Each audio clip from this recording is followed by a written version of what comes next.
Yeah, I'll react to that, sure. It's Tolkien time.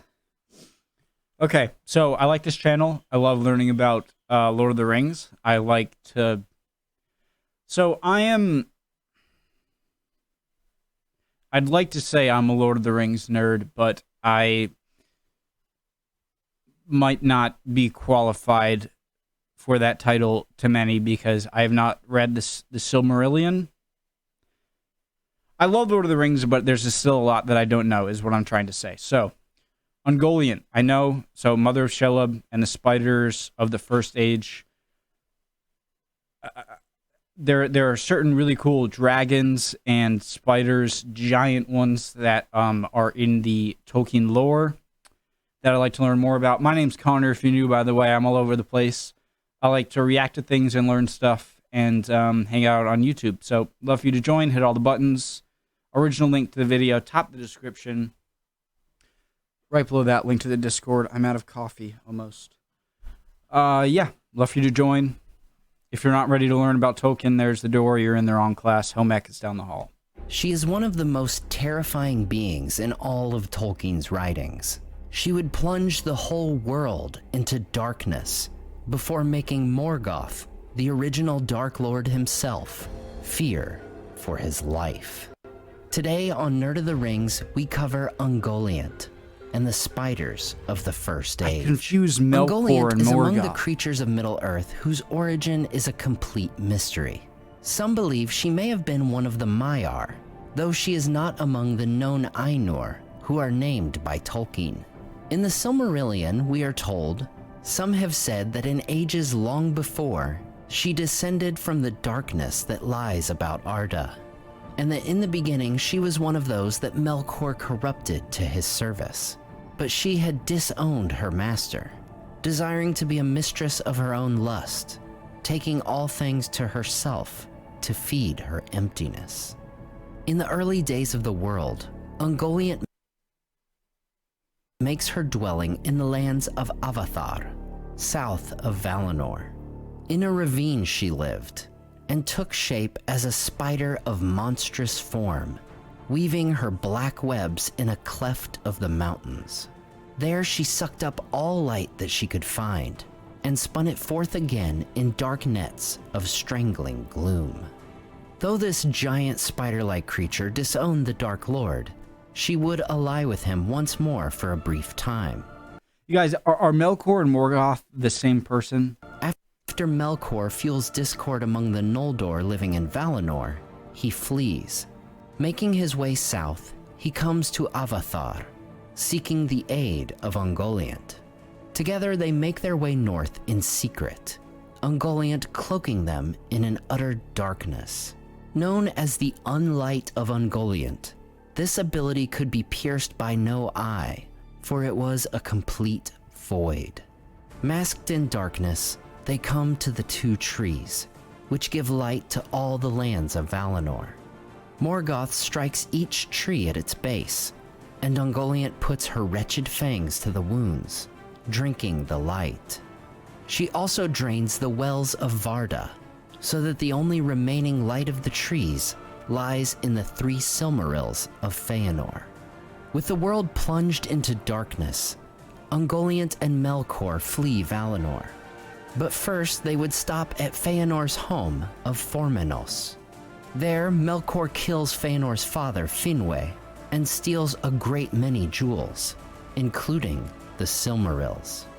Those who survived near Formenos would say that a blind darkness had come northward, and that in its midst there walked some power for which there was no name, and the darkness issued from it. We are given a hint at how powerful the webs of Ungoliant were, and how completely dark and void her unlight was in the Silmarillion chapter, Unlight. The Darkening of Valinor. But Manwë from his high seat looked out, and his eyes alone pierced through the night, until they saw a darkness beyond dark, which they could not penetrate. Huge but far away, moving now northward with great speed, and he knew that Melkor had come and gone. Then the pursuit was begun, and the earth shook beneath the horses of the host of Orome, and the fire that was stricken from the hooves of Nahar was the first light that returned to Valinor. But so soon as any came up with the cloud of Ungoliant, the riders of the Valar were blinded and dismayed, and they were scattered, and went they knew not whither, and the sound of the Valaroma faltered and failed. It almost looks like the bottom two eyes are like human eyes. Valar were blinded and dismayed, and they were scattered, and went they knew not whither, and the sound of the Valaroma faltered and failed. And Tulkas was as one caught in a black net at night. Sorry guys, that was another one of my videos. He stood, powerless, and beat the air in vain. But when the darkness had passed, it was too late. Melkor had gone whither he would, and his vengeance was achieved. His evil task complete, Melkor flees with Ungoliant to Middle-earth, crossing the Helcaraxe and coming to the western shores. In exchange for her help, Melkor had promised to reward her with both hands after their escape from Valinor. One by one, he gives her the jewels he had stolen, yet in his right hand, he withholds the Silmarils, having desired them too greatly for himself. Having devoured the light of the two trees and the lesser jewels, Ungoliant had now grown far more massive and powerful than before. Melkor, on the other hand, had exhausted himself in his deeds of wickedness. She traps Melkor in her webs, and the Dark Lord himself, among the mightiest of the Valar, fears for his life, giving a cry of desperation that echoes about the land. Ungoliant would indeed have killed Melkor in this moment. However, his cry is heard by his Balrogs, who fly with winged speed across the lands of Beleriand to his rescue. Overcome by the fiery whips of the Balrogs. So I heard that Balrogs and Gandalf are pretty similar power-wise, and you see them, obviously, You Shall Not Pass, the Fellowship of the Ring, quick duel they have, and then on top of the mountain. But I'm very much interested in the power structure of Middle-earth and the gods and dragons and spiders. Ungoliant flees to the arid Gorgoroth, the Mountains of Terror. There she would spawn many offspring, who infest the valley to the south, which would come to be known as Nan Dungortheb, the Valley of Dreadful Death. We are told that at one point, Ungoliant attempts to enter King Thingol's realm of Doriath, but is repelled by the power of Queen Melian, the Maya.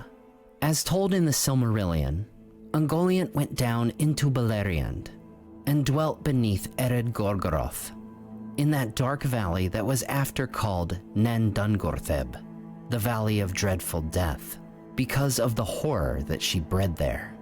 For other foul creatures of spider form had dwelt there since the days of the delving of Angband, and she mated with them and devoured them. And even after Ungoliant herself departed, and went whither she would into the forgotten south of the world, her offspring abode there, and wove their hideous webs. As for the other spiders of the First Age, they continued to dwell in Nan Dungortheb long after Ungoliant had left. Aside from spiders, all living things avoided that valley. I'm trying to visualize where this is on the map of Middle-earth.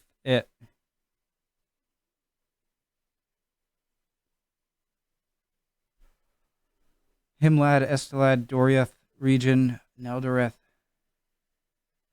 Is this a bit east? Even the courageous Noldor, who would only pass it on paths closest to Doriath. Like, where is this relative to like Mirkwood that came into that valley from Mordor? The mountains were defiled and would fill the hearts of those who drank from them with both madness and despair. We are told Ungoliant abode a long time under the shadow of the precipices in which Dorthonion fell southward, and they became known as the Arid Gorgoroth, the mountains of terror, and none dared go thither, or pass nigh them. Their life and light were strangled, and their all waters were poisoned. We are told of 2 people who dared to cross this cursed land, and succeeded. The first is Arethel, the daughter of the High King Fingolfin. She rides eastward from her brother's city of Gondolin with a group of elves. However, their party is separated by the shadows. Where is this? Is this map I'm looking at here, like, off of the map, like, somewhere off of the usual Middle-earth map? Sorry if you hear construction noises in the background. It's just something I gotta deal with.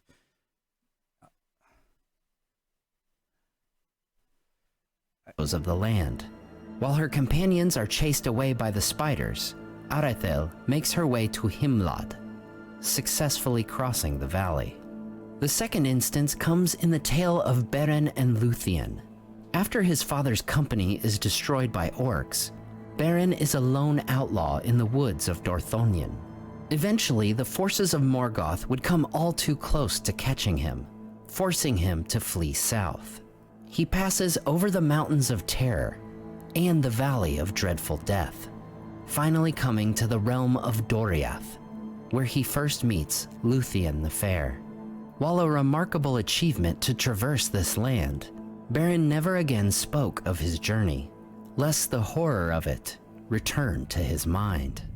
As for Ungoliant herself, her disappearance is as mysterious as her origin.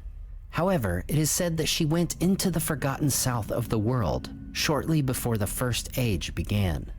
Tolkien tells us, of the fate of Ungoliant, no tale tells.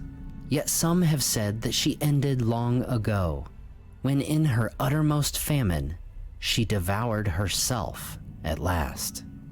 Her descendants would torment the peoples of Middle-earth for thousands of years, across realms and ages of the world.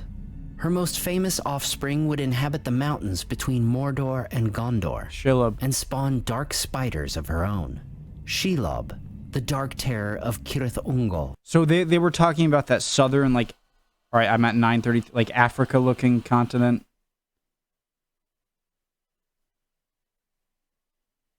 I'm at 933. Like this one down here, that's where they were, where I couldn't figure them out, and then they went north. All right, 933. The dark terror of Cirith Ungol, and her spawn, the spiders of Mirkwood.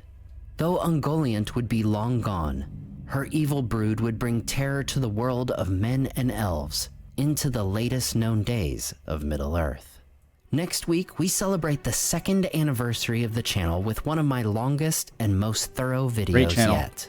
As the channel inches closer to 500,000 subscribers, we'll conclude our series on the Rings of Power with the One Ring. I want to watch a video about the different types of dragons too, because I know there are a lot of huge, crazy different dragons and stuff. Awesome video.